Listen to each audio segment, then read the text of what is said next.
आ, अच्छा, हम लोग हमारा आज का नया डिसऑर्डर है trauma and stress related disorders, यानी कि ट्रॉमा किसी बंदे को हुआ हो या कुछ स्ट्रेसर हो, हम्म। उससे रिलेटेड जो डिसऑर्डर्स हैं।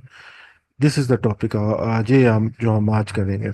ट्रॉमा मीन्स कि एक बंदे को कोई शदीद तकलीफ पहुंची हो। इट कुड बी, ट्रॉमा जो इटसेल्फ है वो सिर्फ साइकोलॉजिकल नहीं होता, वो फिजिकल भी होता है। यानी कि अगर आपको हम्म। किसी ने शदीद दांत पे मुक्का मारा है और आपका दांत टूट गया, तो उस उसको भी ट्रॉमा कहते हैं। आप डेंटिस्ट के पास जाएं, उसको भी वो कहेगा कि ये ट्रॉमा है। तो इसी तरह हम्म। फिजिकल ट्रॉमा भी होता है और एक साइकोलॉजिकल ट्रॉमा भी होता है। आ, इस तरह उसके अलावा स्ट्रेसर स्ट्रेसर भी यानी कि शदीद किस्म की तकलीफ किसी को पहुंची हो। अब ये पर्सन टू पर्सन साइकोलॉजी में डिफरेंस ही है कि साइको जो स्ट्रेसर है और ट्रॉमा है, पर्सन टू पर्सन वेरी करता है। एक बंदा है, उसका हो सकता है जिंदगी में 10 बार सेक्सुअल अब्यूज हुआ हो, लेकिन वो बड़ा होगा, उसको कोई भी फर्क नहीं पड़ेगा, and he will be a normal person. दूसरा बंदा है, उसको उसके साथ सेक्सुअल अब्यूज नहीं भी हुआ, उसको किसी ने सिर्फ गलत तरीके से हाथ लगाने की कोशिश किया, जस्ट दैट, और उससे उसके साइकोलॉजिकल डिसऑर्डर्स आ रहे होंगे। ऐसा भी होता है। इसकी एग्जांपल जो दूसरे मैंने बात बताई, इसकी एग्जांपल एक फ्रॉइड के केस की है।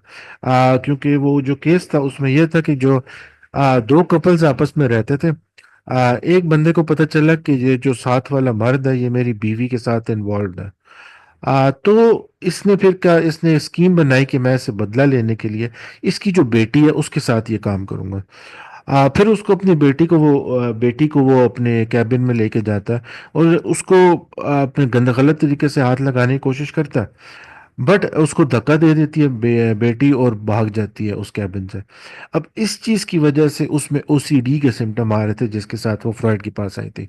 This is another one of Freud मशहूर केसेस। उसके केसेस हैं ये, जो उसने पब्लिश किए हैं, उनमें से एक केस ये भी है। तो इस तरह भी होता है, यानी कि अगर पूरा सेक्सुअल अब्यूज नहीं भी हो, किसी ने अटेम्प्ट किया, उससे भी कुछ लोगों को साइकोलॉजिकल डिसऑर्डर स्टार्ट हो जाते हैं। सो इस किस्म की जो चीज़ें, स्पेशली जो बचपन में हो, 10 साल से उम्र के पहले हो, तो उसको हम कहते हैं ट्रॉमा स्ट्रेस रिलेटेड डिसऑर्डर्स। हम्म। इसमें अब होता है कि ट्रॉमा स्ट्रेस डिसऑर्डर, अब इनमें कौन से डिसऑर्डर्स इंक्लूडेड हैं? In which exposure to a traumatic or stressful event is listed explicitly as diagnostic criteria। अब ये जो इवेंट्स हैं ये स्पेसिफिकली अगर डायग्नोस्टिक क्राइटेरिया में लिखे हुए हैं, उसको फिर हम कहते हैं trauma stress related disorders. These include reactive attachment disorders, disinhibited social engagement disorder, post-traumatic stress disorder, acute stress disorder, adjustment disorder, and prolonged grief disorder। So ये जो डिसऑर्डर हम एक एक करके देखेंगे, दिस ये सारी चीजें जो है इसके अंदर आती हैं, trauma and stress related disorders. अब एक्यूट का इन्होंने यहाँ पे वर्ड यूज किया, acute stress disorder, adjustment disorder, prolong grief disorder.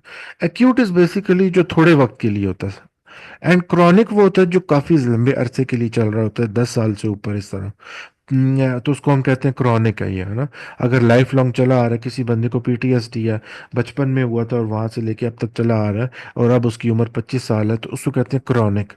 और अगर 1-2 महीने वो चला है और 2 महीने से हमें पता चला ये 6 महीने हो गए, 1 साल भी हो गया, तो हम उसको कहते हैं एक्यूट। तो थोड़े टाइम के लिए जो होता है वो एक्यूट होता है, लंबे टाइम के लिए जो होता है वो क्रॉनिक होता है। ठीक है, psychological disorder.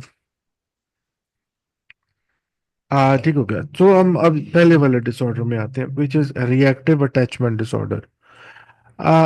Criteria A: a consistent pattern of inhibited, emotionally withdrawn behavior towards the adult caregiver manifested by both of the following। ये दोनों चीजें उसके अंदर होंगी। द चाइल्ड रियरली और minimally seeks comfort when distressed। The child really or minimally responds to comfort when distressed। Consistent pattern है जिसमें बच्चा जोन सा है वो जो एडल्ट केयर गिवर है, फॉर एग्जांपल अम्मी अबू हो गए, या अम्मी अबू नहीं है तो जो केयर गिवर जो उसको प्रोवाइड कर रहे थे, दादा दादी हो गए केयर जो उसको प्रोवाइड कर रहे थे, उनसे वो दूर हो जाता है केयर गिवर से। यानी कि केयर गिवर से तो मोस्टली बच्चे प्यार करते हैं और उन्हीं की तरफ भागते हैं, लेकिन इन दिस केस जो है बच्चा जो है दूर हो जाता है उनसे, उनके पास नहीं जाता। और उसके दो सिम्टम आते हैं। एक सिम्टम ये आता है कि बच्चा जो है वो ये देखता है कि वो बहुत ही कम, या बहुत ही कम जो है, जब उस बच्चे को परेशानी हो, बहुत ही कम होता है कि वो इन लोगों के पास गया हुआ हो। Number one. दूसरा, अगर उसको प्यार करें भी ये लोग, तो तब भी वो रिस्पॉन्ड नहीं करता, वो प्यार के बदले प्यार नहीं देता वो। ये दो चीजें जो उस बच्चे में होनी चाहिए, जिसकी वजह से क्राइटेरिया ए जो है वो फुलफिल होता है।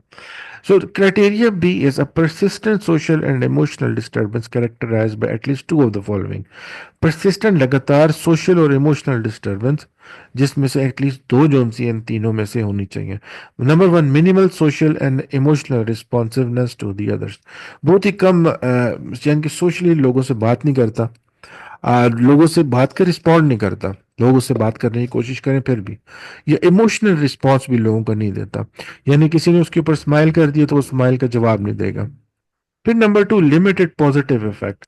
बहुत ही थोड़ा सा, बहुत ही कम मिकदार में पॉजिटिव इफेक्ट जो है वो दिखाएगा, यानी कि अच्छे इमोशंस दिखाएगा। Episodes of unexplained irritability, sadness, or fearlessness that are evident even during the non-threatening interaction with adult caregivers।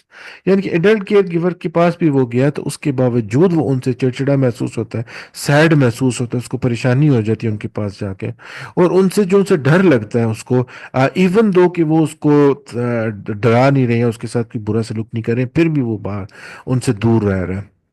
अब इस किस्म की सिचुएशन में ना, आप इस किस्म के बच्चों को देखते हैं तो एकदम आपके माइंड में आ जाता है कि बचपन में इसके साथ, ये चंद अरसे पहले ही इसके बस बच्चे के साथ इन लोगों ने कुछ किया है लाजमी। ये चीज आपके बाद में पहले आता है, माइंड में आती है। तो नंबर सी क्राइटेरिया पहले देख लेते हैं, फिर डिस्कस करते हैं।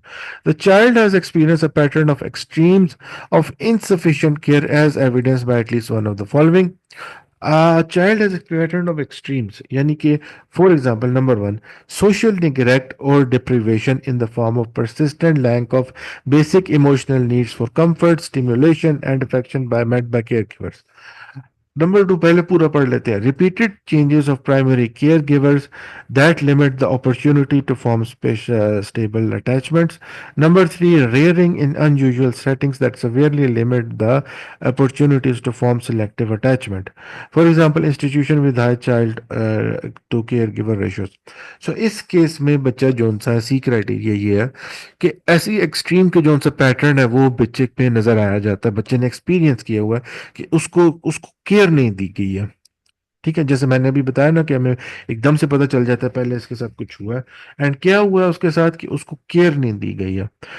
जो केयर गिवर्स थे उन्होंने उसको केयर नहीं दी गई है। उसमें तीन चीजें जो उन्होंने नहीं दी है, जिसमें से एटलीस्ट एक होनी चाहिए इस बच्चे के साथ। नंबर वन, उसको जब बच्चा इमोशनल रोते हुए आपके पास आया, आप उसको नेग्लेक्ट कर दें और बिल्कुल ही आप उसको छोड़ दें, अकेला छोड़ दें, चाहे जितना मर्जी वो रोता रहे, उसके साथ प्यार मोहब्बत वाली बात ना करें, जिसकी वजह से वो बच्चा बेचारा अकेला रोता जा रहा है, लेकिन माँ उसको देख नहीं रही है, माँ अपने काम की जा रही है, माँ doesn't care, that kind of thing. फिर number two, repeated changes of primary care giver. बार बार जो प्राइमरी केयर गिवर थे वो चेंज होते जा रहे हैं। अभी अम्मी अब्बू के साथ बैठे हुए थे, फिर किसी और के साथ जिंदगी गुजारना शुरू कर दी, फिर किसी और के साथ गुजारना शुरू कर दिया। स्पेशली उन लोगों में होता है जो फॉस्टर होम्स में रहे, सुतेले घरों में रहे जाकर, कभी एक घर में जा रहे हैं, कभी दूसरे घर में जा रहे हैं, कभी तीसरे घर में जा रहे हैं। तो जो केयर गिवर्स हैं वो बार बार चेंज हो रहे हैं, ताकि वो, जिसकी वजह से वो लोग बॉन्ड बना नहीं पा रहे अपने केयर गिवर्स के साथ। So number three, rearing and unusual setting.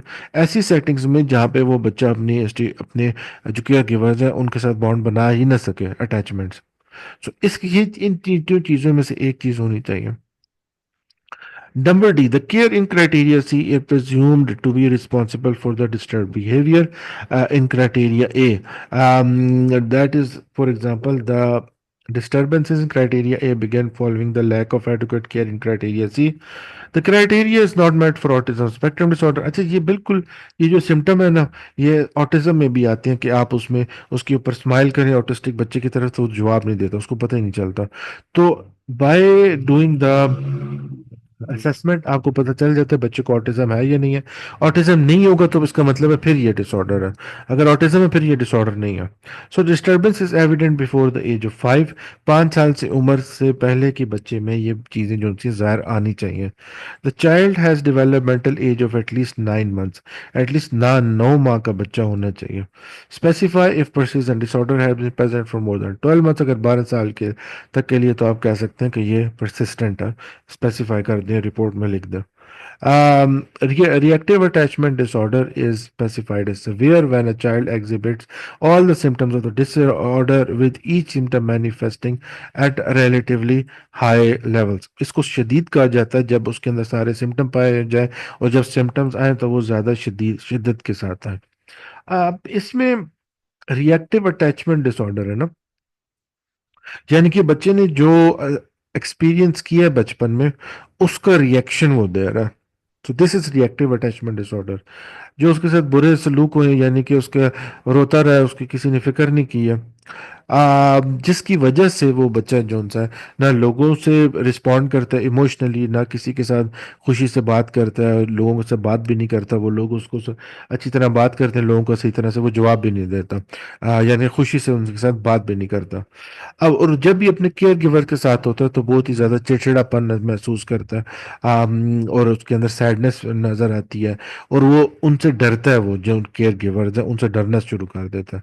फिर ये जो चीज़ें हैं ये होनी चाहिए इस वजह से कि उसको या तो बिल्कुल ही उसको निग्लेक्ट कर दिया हो जब उसको इमोशनल अटैचमेंट की ज़रूरत थी, या उसके केयर गिवर चेंज हो गए हो, या उस ऐसी सिचुएशन में हो जहाँ पे वो अपने अम्मी अब्बू के साथ बॉन्ड बना ही नहीं सकता, जिस तरह मिलिट्री फैमिलीज में होता है।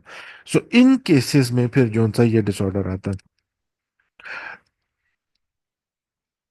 ठीक हो गया, रिएक्टिव अटैचमेंट डिसऑर्डर।